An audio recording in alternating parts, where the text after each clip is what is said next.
স্ত্রীকে কখনো অবহেলা করবেন না। কারণটা কেন জানেন? স্ত্রী হচ্ছে এমন একটি সম্পদ, স্ত্রীর হাতে হাত যখন আপনি রাখবেন, আল্লাহ পাক রব্বুল আলামিন আপনার হাতের সগীরা গুনাহগুলোকে আমার আল্লাহ মাফ করে দিবেন। স্ত্রীর চোখে চোখ যখন আপনি রাখবেন, আপনার চোখের সগীরা গুনাহগুলোকে আমার আল্লাহ মাফ করে দিবেন।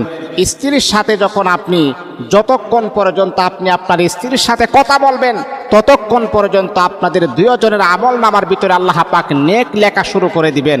এমন একজন বরকতপূর্ণ স্ত্রীর সাথে আপনি কি কারণে, কি বুঝে আপনি অবহেলা করবেন?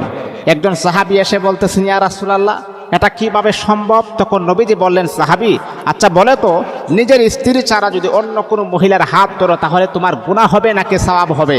সাহাবী বললেন, ইয়া রাসূলুল্লাহ, আমার তো গুনাহ হবে। নবী বলছেন, শুধু গুনাহ হবে তা নয়, জিনাহের গুনাহ আপনার আমলনামায় লিপিবদ্ধ করা হবে। ঠিক তদ্রূপভাবে এটা যদি তোমার হালাল স্ত্রীর সাথে হাত ধরো,